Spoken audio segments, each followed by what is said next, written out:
So there's this fascinating social psychology experiment that I love to tell my clients about once in a while. It goes something like this. A group of volunteers were divided into two groups. Each individual was given exactly the same set of instructions to go to a park. They had to follow a certain path to get there, and they could stop for coffee if they wanted. Simple. So the first group of people followed the instructions, took the path they were supposed to, went to the park, and when they were interviewed about what happened, they didn't really have anything to say. They didn't think anything unusual happened and were quite disappointed with the whole experiment. The second group of people had a wildly different experience.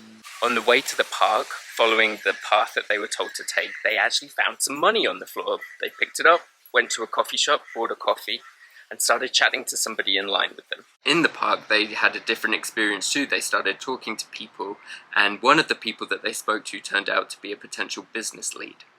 So their feedback interview was very different. They just described having a great day, finding some money, getting a free coffee, and talking to people who offered them a job. What neither of the groups knew was everything was controlled and staged. Everything from the people that they walked past, to the $10 note on the floor, to the people at the coffee shop and the people at the park. Everything was the same for both groups of people. So if that was the case, how could they have had such different experiences? So the difference between the first group and the second group was this. The first group would say that this glass is half empty. They didn't find the $10 note, they didn't stop for coffee, and they didn't talk to anyone at the park. The other type of person would say that this is half full. They found the $10 note, stopped for coffee, and had a great conversation with someone at the park. The only difference between these two groups of people was their mindset. Mindset, then, is such a powerful thing. It's the difference between wearing blinkers and not seeing the whole world, or perhaps wearing rose-colored glasses. And literally seeing things like the $10 note on the floor. Mindset plays this huge role in disdain or contempt. Disdain or contempt is a feeling of disgust with some anger. It's looking at something, judging it, and deciding that it's beneath you. Less than, it's disgusting.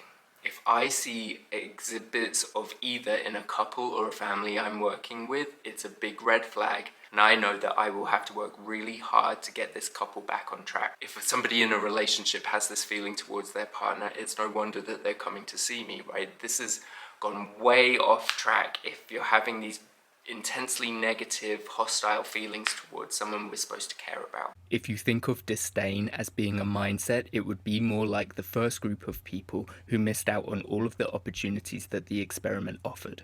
It's like looking through a really narrowed lens and only seeing the negatives in your partner. So the way out then would be to shift your view or your frame of mind into more of a panoramic view where you can start seeing other aspects of your partner. And we do this through gratitude and appreciation.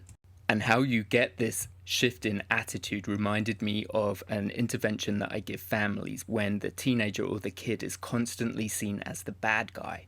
What I do is have the parents catch the kid being good. It's a behavioral reinforcement technique, but it also shifts the parents' mindset into seeing the good things that their kid does.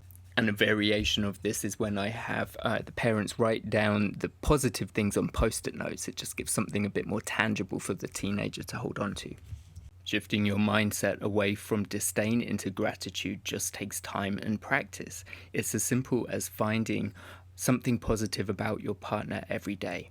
And you don't even have to share it with them, although that is recommended. It's the act of looking for something that you are grateful for or you appreciate about your partner and savoring it for a few seconds that makes this mental shift. If you want to know if you're a disdainer or want more resources around relationships, take the quiz on mypeoplepatterns.com.